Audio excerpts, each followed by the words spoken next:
Hello, Namaskar. This is Firstpost and you're watching Vantage with me, Palki Sharma.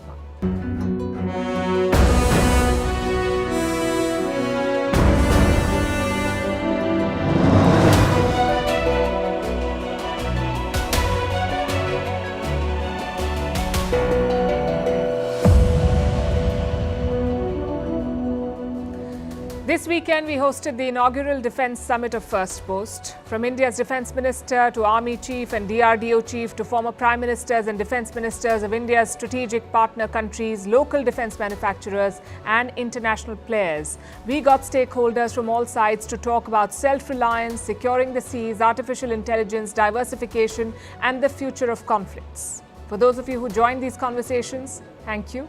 For those who couldn't, you can find them on our website. We've taken notes on the insights shared by all our speakers and we'll use them as we put together stories for you. Tonight, we begin with the Maldives. Their former defence minister was with us. We'll tell you what she said and why President Muizzu finds himself in a spot over his India Out campaign. The opposition has now accused him of lying. In India, new data shows where people are spending their money and how much.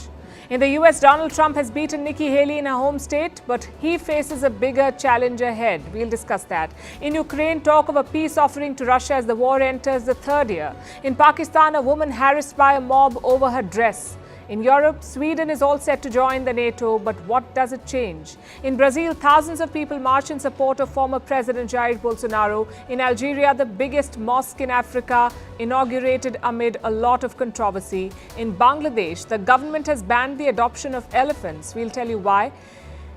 And how did Finland go from being the country with very high suicide rates to being the world's happiest nation? All this and more coming up. The headlines first. Israel strikes East Lebanon for the first time since the Gaza war began, targets Hezbollah sites near the city of Baalbek. The city is close to the border with Syria, a key Hezbollah ally. Since October, Israel and Hezbollah have traded cross-border fire frequently, but so far it was restricted to southern Lebanon. Denmark closes its Nord Stream sabotage probe. Earlier this month, neighbouring Sweden had closed its investigation. Only Germany now has an ongoing probe into the leaks.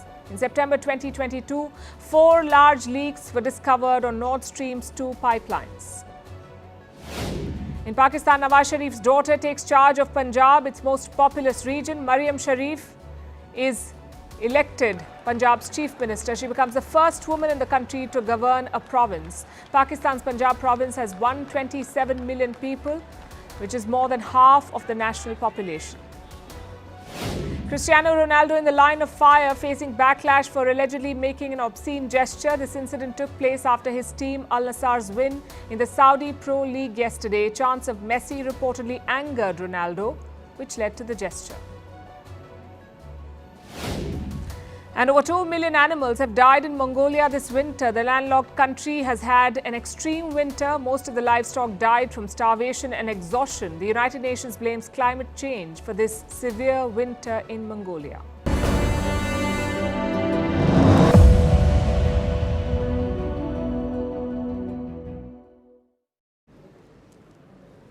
We begin with the Maldives and their President Mohammed Muizzu, who's trying to make a career out of villainizing India. Muizzu faces a new charge now. He's been accused of lying. Now, this man has been in power for over 3 months. Enough time for a leader to settle in, to set big goals, and to get down to business. But President Muizzu's stint so far has been turbulent. In the past 100 days, he has focused on just one thing: India out. He has targeted Indian troops in the Maldives and made repeated calls for their withdrawal. Now, an opposition leader says Muizzu has been lying. The leader in question is Abdulla Shahid, the former Foreign Minister of the Maldives. Shahid has given a statement. He says there are no armed foreign soldiers in the country and that Muizzu has been spreading falsehoods. I have the full statement with me, and let me quote from what he said. 100 days and it's clear President Muizzu's claims of thousands of Indian military personnel were just another in a string of lies.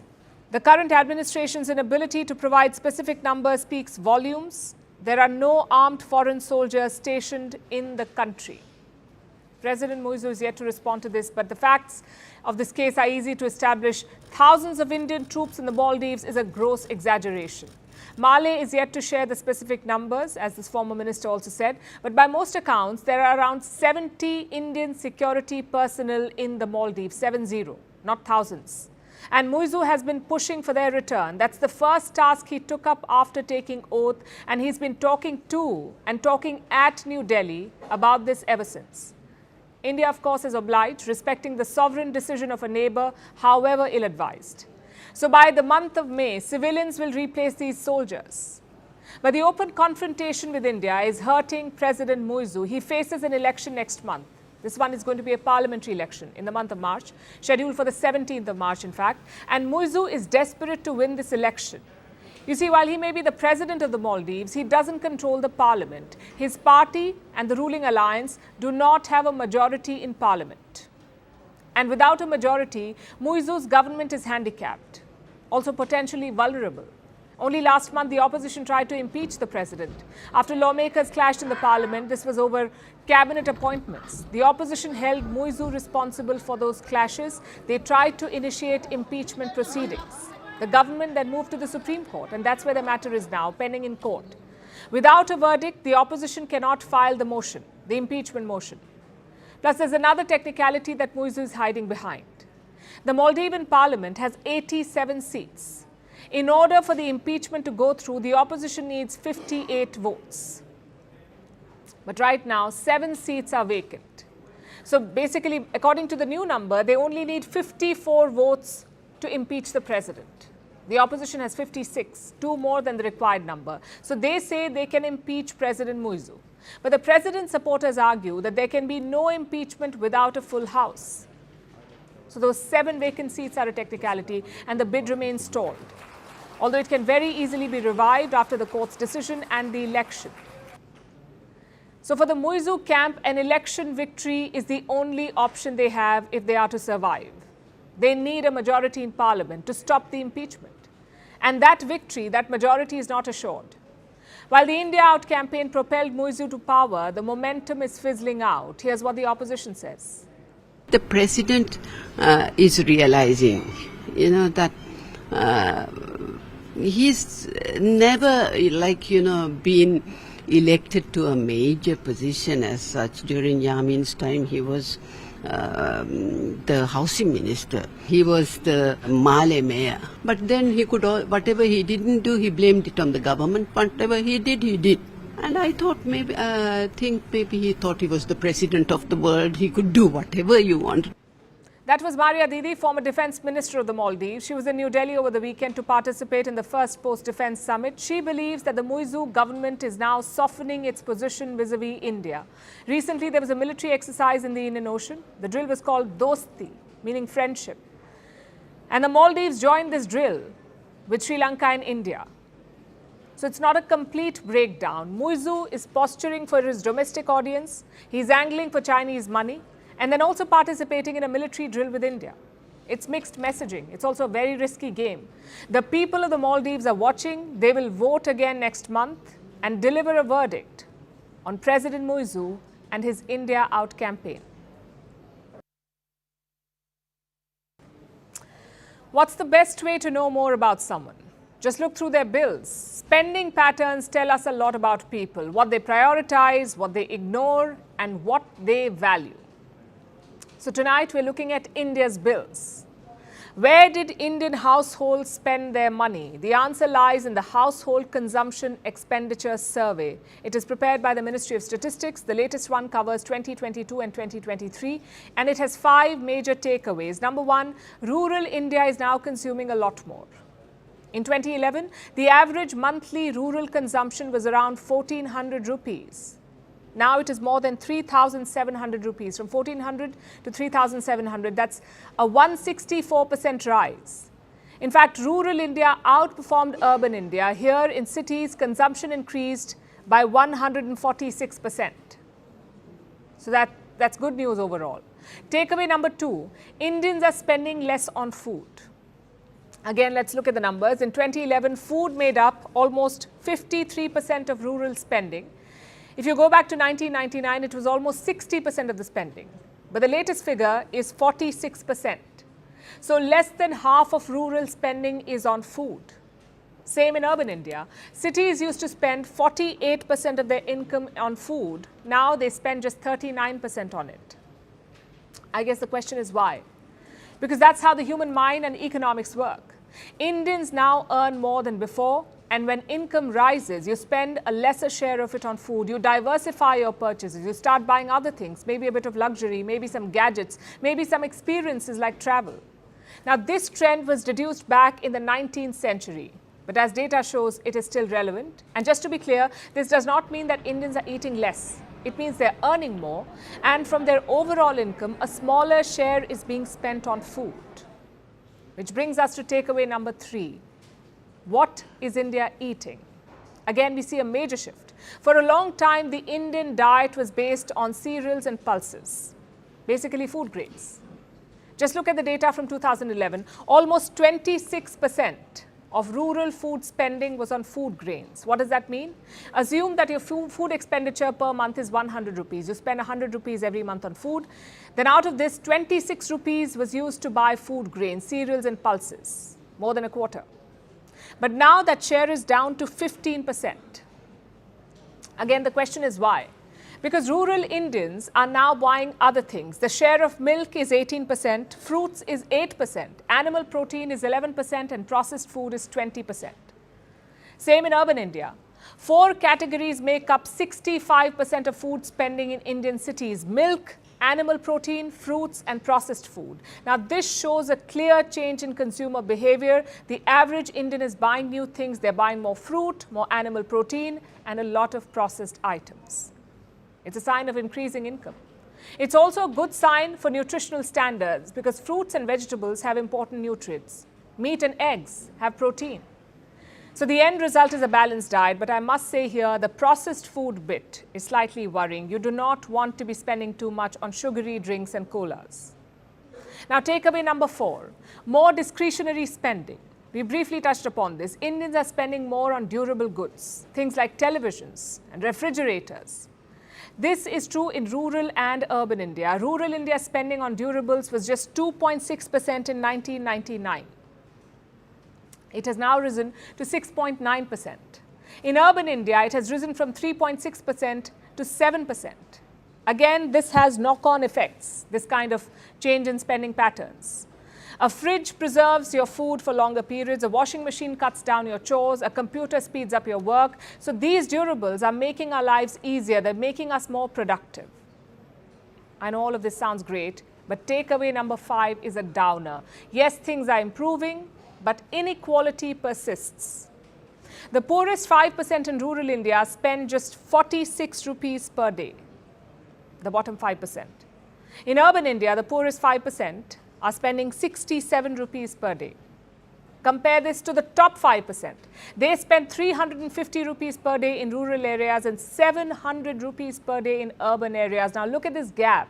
Bridging this gap will be a big challenge, which is why this survey is so important, because any economic policy needs data. Data gives you direction, data gives you ideas, and data eventually also delivers results if used properly. That's where such surveys come in. This one is released every 5 years. But the one in 2017-18 was not released. It followed the introduction of GST and demonetization. So the government said the data quality was an issue. So the last survey we have on this is from 2011-12, more than a decade ago. Safe to say, India has changed a lot since then. The next government will have to formulate policies based on this data. It shows that the Indian consumer is eager. Her spending patterns have changed. The key is to build on that and, more importantly, to reduce the inequalities. To the US now, where the presidential election is increasingly looking like a 2020 rematch. Donald Trump is consolidating his lead and marching towards his 3rd nomination. That is really something. This was a little sooner than we anticipated. It was an even bigger win than we anticipated. And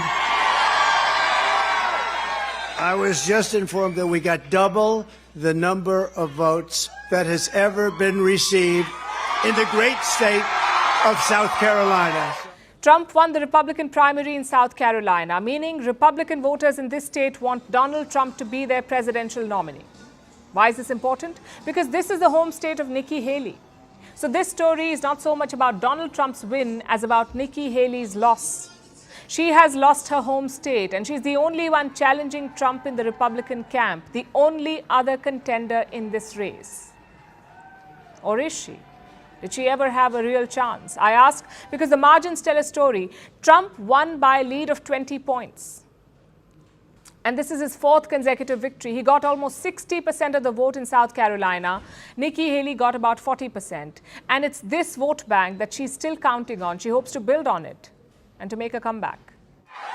I said earlier this week that no matter what happens in South Carolina, I would continue to run for president.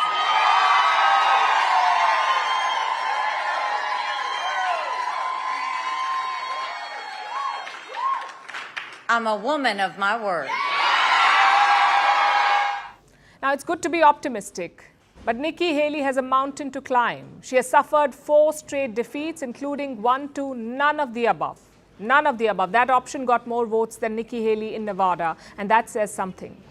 4 defeats also means that she's also losing key sponsors, like the Koch brothers. They're major Republican donors. In November last year, they extended support to Nikki Haley. They said Republicans are ready to move on from Donald Trump. Since then, they've spent millions of dollars on Haley's campaign, but now they're cutting their losses. They've issued a statement. They say they support Haley's plan to keep campaigning, but they feel it won't make much of a difference. It won't, quote unquote, widen her path to victory, as they put it. That's what the statement said. So Nikki Haley's campaign is losing monetary support. It's also losing political backing. Influential Republicans are rallying around Donald Trump. He's most likely to secure the Republican nomination. He's ditched all debates. He came on top in all primaries so far, and he's leading all opinion polls. Donald Trump is the clear Republican frontrunner and looks ahead of Biden too in opinion polls. But none of this guarantees an election win. Because Trump's biggest challenges are legal. He faces 4 criminal trials next month and a slew of other civil trials. A legal upset is the only roadblock on his path right now. For now, he's turned it into a campaign pitch. Listen to this. I'm being indicted for you, and never forget, our enemies want to take away my freedom because I will never let them take away your freedom, and I'm never going to let it happen. Trump's problem is not just the cases, it's also the money that he needs to fight them. All these legal battles are burning a hole in his pocket. He's already on the hook for $500 million. In one suit alone, the damages are worth $450 million. A New York judge punished Trump for inflating his worth and deceiving lenders. Then there is another bill of $83 million. This is from a defamation trial. In 2023 alone, Trump spent some $50 million on legal bills. In the last 2 years, he paid $76 million to attorneys. Trump is using campaign money to settle these bills. And his legal troubles are only growing. The sums are large enough to drain his political coffers. Trump's biggest challenge is to sustain this fight while running for the presidency. How will he pay for the ads and the rallies? If the campaign funds are used to settle legal bills, he'll need some fresh financing. Where will that money come from? Will the Republican Party step up? Trump is trying to make that happen. He wants to install Lara Trump at the RNC. That's the Republican National Committee, RNC. Lara Trump is the former president's daughter-in-law. The RNC is the governing body of the Republican Party. It looks after the day-to-day operations of the party. Now, Trump wants his daughter-in-law in this committee, and this has led to speculation that he may ask Republicans to cover his legal bills. Some party members are worried. They're pushing for resolutions. If passed, such resolutions would stop the party, the Republican Party, from paying the legal fees of Donald Trump. The resolutions may or may not be passed, but the challenge for Trump is clear. He may be the Republican choice. He may even spearhead their campaign, but he'll have to find a way to survive till November. Now let's talk about the Ukraine war. It's been 732 days. The war has entered its third year now. Thousands of people have died. Millions have been displaced. The West keeps giving aid. Russia keeps getting hit by sanctions. Yet 2 years later, not much has changed. The front line has barely moved. Ukraine has not made gains. Russia is powering on with its offensive, and the world is asking one question: when will this war end? 2024 could be the year. And here's why we say this. Ukraine has floated the idea of a peace summit. No official statement yet, but a proposal to host a summit in Switzerland, a neutral venue. When do they plan to do it? By this summer. And what's on the agenda? Zelensky's peace plan. It's a 10-point plan. It includes the restoration of Ukraine's territorial integrity, the withdrawal of all Russian troops, the protection of food and energy supplies, nuclear safety, and the release of all prisoners of war. Basically, the Ukrainian president wants to make a peace offer to Russia. As soon as the participating countries prepare relevant and fair documents. This doesn't mean Russia will accept the document. No one can guarantee who will represent the country then. But anyhow, this document, just like the Grain Initiative, will be presented by the participants in one form or another. This has not been defined yet. It will be presented to the Russian side. It does not stop there. Reports say Ukraine will be ready for a second summit, one where they can sit down with Moscow and hopefully discuss the end of the war. The million-dollar question here is, will Russia oblige? We haven't heard from them yet, but Ukraine says it will be prepared for a second summit. And we will be ready for the second summit, for taking relevant diplomatic steps to achieve just peace and to end the war. This is our initiative. We want as many countries as possible to join it. We need to move forward. So technicalities aside, Ukraine is basically reaching out. It wants to engage with Russia. It wants to end the war, which seems like a positive move. But this won't be the first time the two sides will be talking peace. Zelensky has talked about it before. In 2022, he announced his peace formula. Moscow did not take the bait then. It called the plan, quote-unquote, absurd. Will this time be different? Also, why is Ukraine reaching out now? Because they're running out of options. 2023 was supposed to be their year. They planned a counter-offensive. They went to town with it, and they failed. Since then, things have only gone downhill for them. Western aid has dwindled. America's $60 billion aid package is on hold, and Russia is taking more territory. Last year, they took the Ukrainian city of Bakhmut. This month, in fact, they've taken the city of Avdiivka. For Ukraine, the losses are mounting. Zelensky says some 31,000 troops have been killed in this conflict, 31,000. There isn't enough ammunition, and fatigue is setting in. So proposing peace makes sense for him. Ukraine's war strategy was Western support, but 2 years into the war, that support is not guaranteed. Western leaders may visit Kiev, they may pledge solidarity, but they're not putting their money where their mouth is. The aid is running out. The F-16 jets are yet to arrive. So Ukraine has just three options as of today. One, it can let the war go on and suffer more losses. 2, it can accept defeat. And 3, it can propose peace and make the most of a bad situation. It has chosen to propose peace. I come back to the question, will Russia play ball? They have the upper hand right now. Their offensive has picked up. Russian forces are taking over more Ukrainian cities. They have enough ammunition, they have more troops, and they have the momentum. Why would they accept a peace proposal? As far as we understand, we are talking about the strange format of the Geneva conference to discuss the peace plan of the Ukrainian President Zelensky. We have repeatedly said that this is a strange format to say the least, because some peace plans are being discussed without the participation of Russia, which in itself is frivolous and even laughable. Moscow is calling Ukraine's plan laughable. Will they accept the proposal then? We'll be tracking the developments for you. To Pakistan now, where a woman was mobbed on the streets of Lahore. Why? Because she was wearing a kurta, a shirt, with an Arabic print on it. Her clothes had random words in Arabic. The crowd mistook it for verses of the Quran. So they surrounded her, raised slogans, and asked her to remove the dress. At the end, she had to be rescued by the police. The woman is safe now. She has apologized for no fault of hers. But imagine what would have happened had the police not arrived on time. Our next report tells you about Pakistan's mob fury. It was a normal day in Lahore. This woman had stepped out to shop with her husband. She was in a restaurant when suddenly a crowd surrounded her. Why? Because of her clothes. The woman was wearing a normal kurta, but it had Arabic words on it. Nothing special. The dress had the Arabic word for beautiful. But the crowd didn't understand that. They thought it was verses of the Quran. They thought she was disrespecting the Quran. For them, it was blasphemy. Around 300 people gathered. The mob surrounded her. They raised slogans.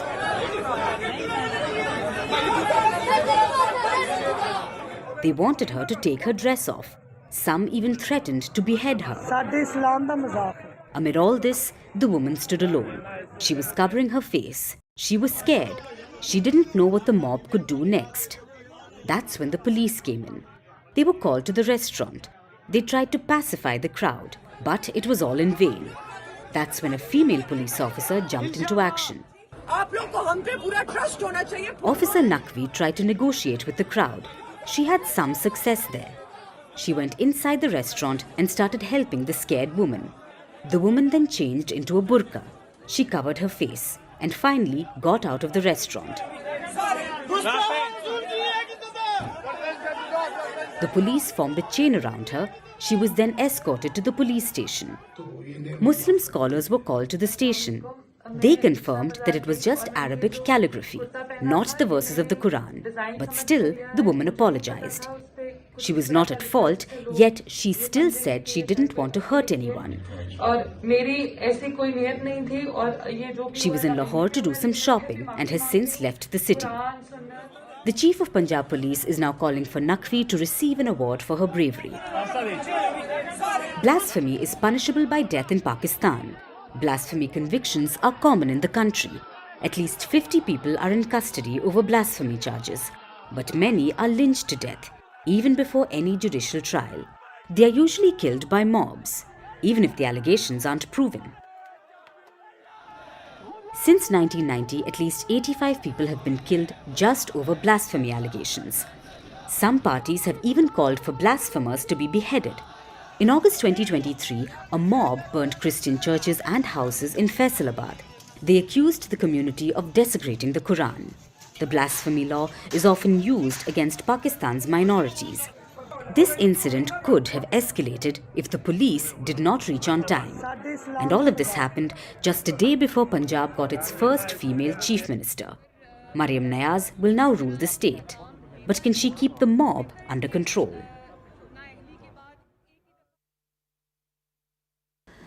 What does it take to join NATO? For Ukraine, 30,000 martyrs and counting, but for Sweden, just a big check. So much for shared values and democracy.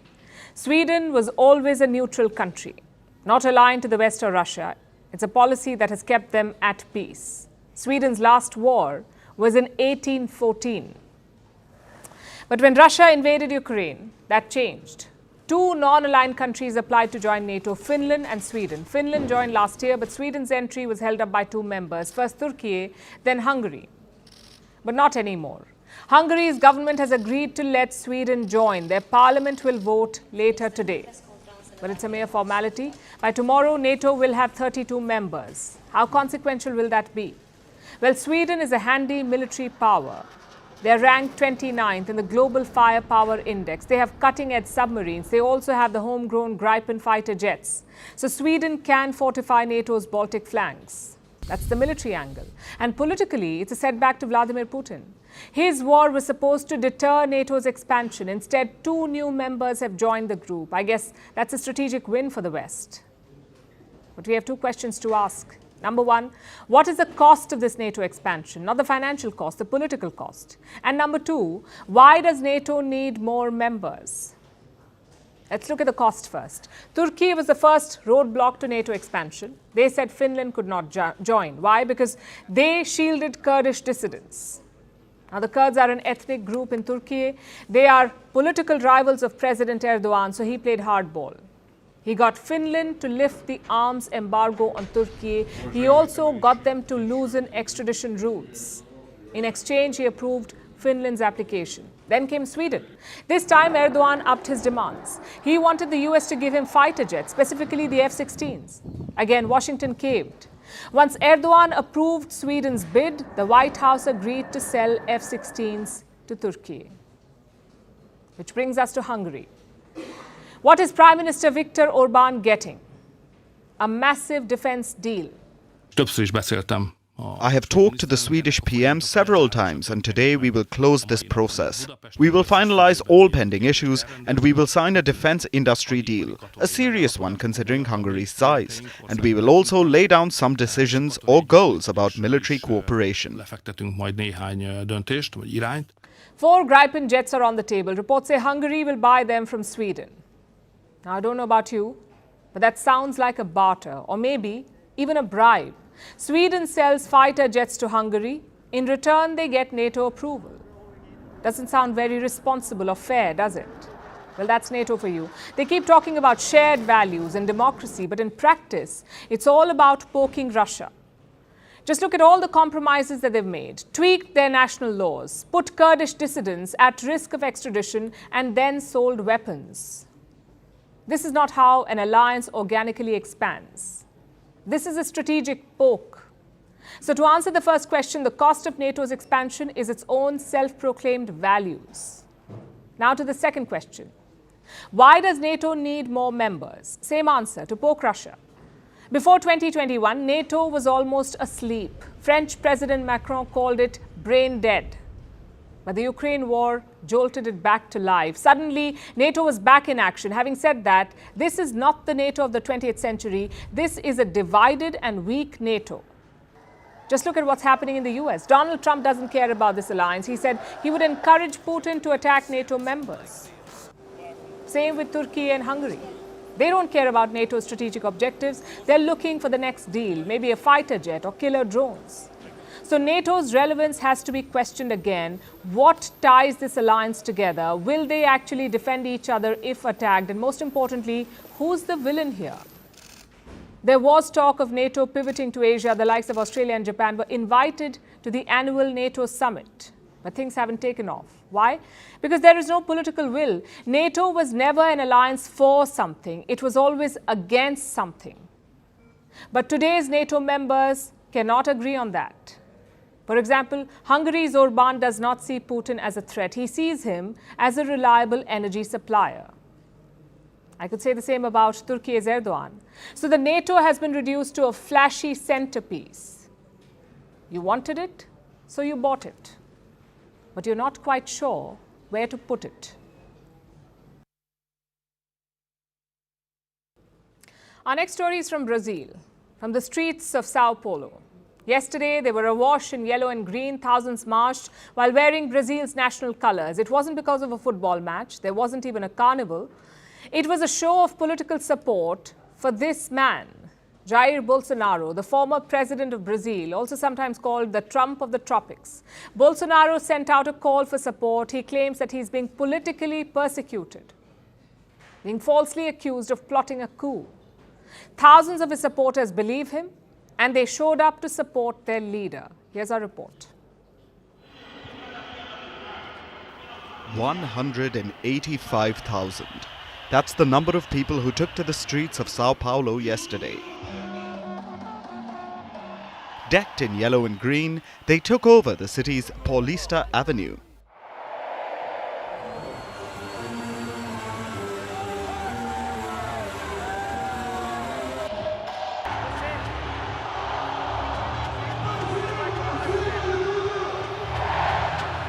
They came out for this man, Jair Bolsonaro, former president of Brazil, often called the Trump of the tropics. Bolsonaro's followers came out to show solidarity, to support the man they believe was robbed of the presidency, and who, according to them, is now the subject of a political vendetta. If all this sounds familiar, it doesn't end there. Bolsonaro has been accused of trying to overturn the last Brazilian election. Back in 2022, he was accused of inciting his followers, who stormed Brazil's Congress building on the 8th of January 2023. Around the same time, just 2 years earlier, Trump supporters had stormed the US Capitol building. As you can see, Bolsonaro's situation is very similar to that of his northern namesake, except in one key aspect. Bolsonaro is also accused of trying to orchestrate a coup. Earlier this month, Bolsonaro's passport was confiscated. He was later interrogated, accused of hatching a plot. The Brazilian police say Bolsonaro was trying to get the support of the country's armed forces. He was allegedly preparing a presidential decree, one that would have allowed him to keep power after he lost the election. And he apparently wanted the military to support his takeover. But the Brazilian police say that this plan was eventually dropped, because Bolsonaro did not get the military's help. It's a scandalous accusation. We don't have much concrete proof yet. Bolsonaro, of course, denies any and all wrongdoing. What is a coup? It's to put tanks on the streets. It's guns. It's conspiracy. It's bringing the political class to your side. This is what a coup is. None of it was done in Brazil. And besides, why do they keep accusing me of trying a coup? Now the coup is because of a document with a decree from the Defense Department. A coup based on the Constitution. Please, have mercy. He is correct in saying that no tanks were put on the street. When he lost the 2022 election, the guns remained in their holsters. We also don't have the details behind his aborted decree. That case is still ongoing. So for now, the coup allegations seem limited to what his supporters did, to Brazil's insurrection moment. But more evidence could come up against Bolsonaro. He could even be sent to prison for his actions. And that is partly why he called Sunday's mega rally. It shows his opponents that he still has massive support on the ground. It shows them that he is still a force to be reckoned with. Basically, it was a show of force. Will it be enough to get them to back off? We'll find out in the weeks to come.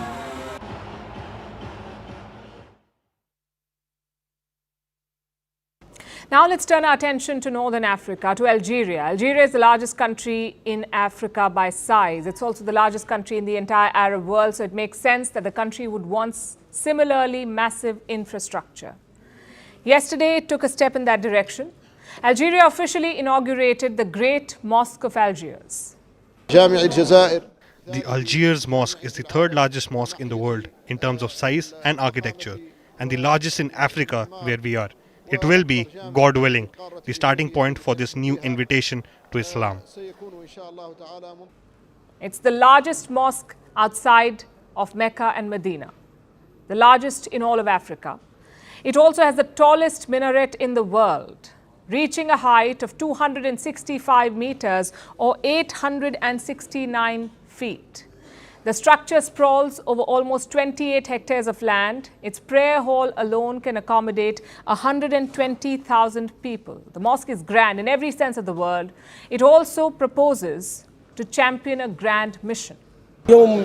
Today is the reward of the immense efforts of our martyrs represented by this place, and also a teaching to guide us towards the good in moderation, knowing that Algeria is known for its scholars, such as Abdelhamid Ben Badis and the Muslim ulemas who have all worked to spread Islam and an Islam of moderation. He says the mosque will help spread the Islam of moderation. Algeria has a troubled history with extremism. There was a civil war in the 1990s. One faction was led by Islamists. The government crushed their movement, and the mosque is meant to draw people away from hardline beliefs, which is a good cause. But is this mosque really the right symbol for moderation? Because the project is mired in controversy. Firstly, the mosque was commissioned by Algeria's former president, Abdel Aziz Bouteflika. The man served as Algeria's president for 20 years until he was forced to resign in 2019. He'd wanted to name the mosque after himself to leave behind a legacy, not exactly something that screams moderation, but just when he was about to inaugurate the building, the people of Algeria ousted this president. So they averted one disaster. But that doesn't take away from the troubled history. There have been numerous corruption allegations, reports about contractors receiving kickbacks, state officials taking a cut, about the mosque even being built on seismically risky ground, meaning an earthquake could bring it down someday. The Algerian government has denied these allegations, of course, and it has gone ahead with the inauguration. which is also a bit of a sham, considering that the mosque has been open to tourists for about 5 years already. So lots of issues here, but none compares to the biggest controversy, the hypocrisy of the Algerian government. Algeria chose a Chinese company to build this great mosque. The contract was awarded to China State Construction Engineering, a company owned by the Chinese state. You know, the same Chinese state that is destroying mosques back home, the same Chinese state that is confining and re-educating, as they put it, Uyghur Muslims in Xinjiang. China has been closing or converting thousands of mosques, limiting the construction of new ones and gradually clamping down on the freedom of worship. But while it guts mosques at home, Beijing apparently profits from their construction abroad. It likely made a tidy profit by helping build Algeria's Grand Mosque, which officially cost about $900 million. But considering the cost overruns and rampant corruption allegations, the actual cost is estimated to be around $2 billion. So China probably made off with quite the haul. Now, no one really expects China to care about their hypocrisy, but what about Algeria? How are Muslim nations so quick to turn a blind eye to Beijing's abuses? Does Chinese money really wash away all their crimes? Apparently it does for Algeria. The country has signed oil deals and initiated railway projects with China. It was also contemplating military procurement deals. It seems the benefits of Chinese trade outweigh any moral dilemmas. But is that really the type of moderation that Algeria wants to practice? It seems the Great Mosque of Algiers has been built on shaky foundations, both literally and metaphorically. Our next story comes from Bangladesh. It was once a home for Asian elephants, but today the animals are critically endangered. There are only about 200 elephants left in Bangladesh. Half of them live in captivity. So Dhaka has finally addressed the elephant in the room. It has passed a landmark ruling banning the adoption of wild elephants and protecting them from exploitation. But why did the elephant numbers decline in Bangladesh in the first place? Why is the government acting now? And can the court order help boost the elephant population of the country? Our next report tells you. It all began last year. In the month of May, 2 elephants were walking in Dhaka, the capital city of Bangladesh. They were being guided by mahouts and being used for begging on the streets. The scene was nothing out of the ordinary.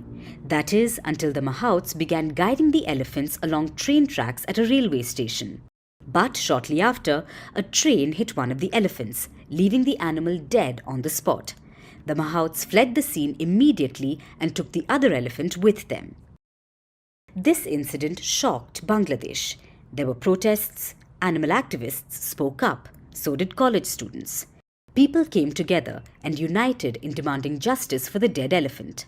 This tragic incident also shed light on a crisis looming in Bangladesh. The South Asian country was once home to one of the biggest populations of Asian elephants, but habitat loss and poaching have caused a marked decrease in numbers. Over time, the elephants became critically endangered. By 2017, about 270 elephants remained. And now, there are only 200 Asian elephants in Bangladesh. About half of them live in captivity. Almost all of them are used for begging and performances in circuses or street shows. This is a common practice in Bangladesh, all thanks to a policy.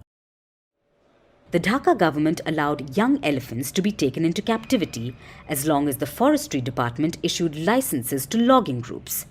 They would use the elephants to haul logs, but this route is rarely followed. Despite logging licenses, the terms of the contract are broken and most elephants end up with circus groups. Young calves are separated from their mothers. They are shackled for months, transported in poor conditions and tortured repeatedly. But finally, it seems Dhaka is ready to address the elephant in the room. It plans to solve the problem. The High Court has issued an order. It has suspended all logging licenses of Asian elephants. The order bans their adoption and protects them from exploitation. So the elephants can no longer be captured and taken into captivity. Animal activists are calling the order a landmark ruling. Only time will tell if the order actually helps boost the elephant population in the country. But experts say that this is a crucial first step.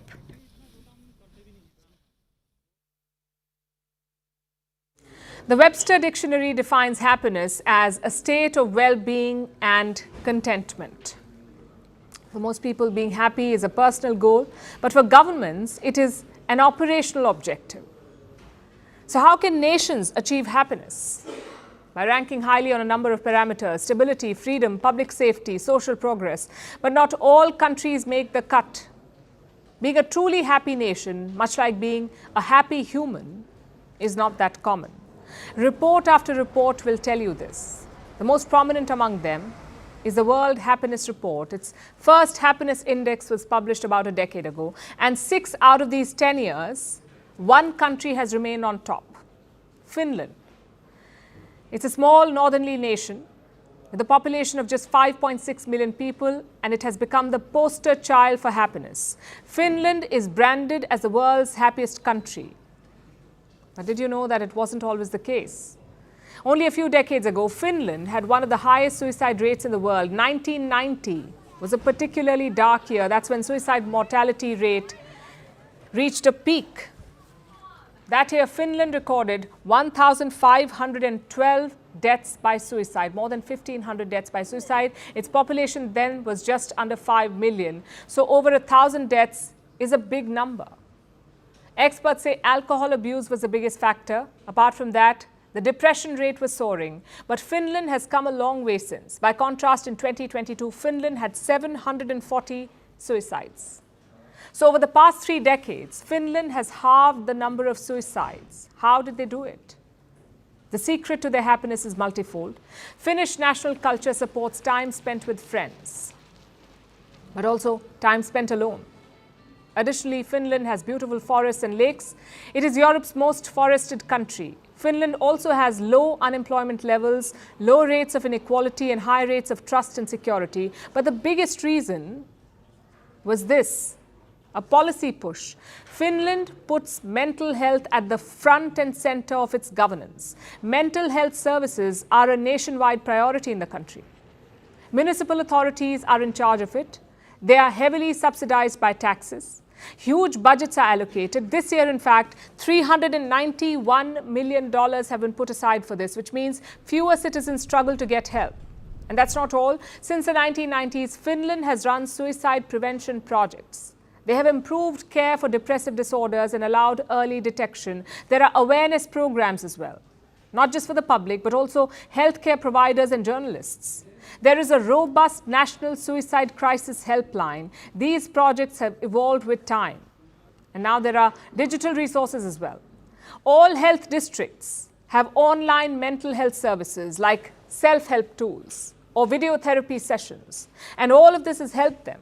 Finland's suicide rate now stands at 12.9, meaning about 13 deaths per 100,000 people, slightly above the European average and above countries like Russia, India, and Australia. But it's still significant progress for a country that had one of the highest suicide rates in the world.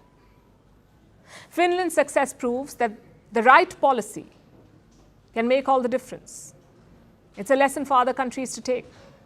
Globally, every year, 700,000 people die by suicide, 7 lakh people. 5% adults suffer from depression, and this is the recorded bit. And while every nation has its own challenges and the Finnish template cannot be replicated everywhere, their example has one takeaway for everyone, and that is the power of communication. In Finland, the word suicide used to be unspeakable. Now it is part of everyday conversation because the government is talking about mental health and transforming attitudes. So if any nation wants to boost happiness, I guess starting a conversation is the way to go.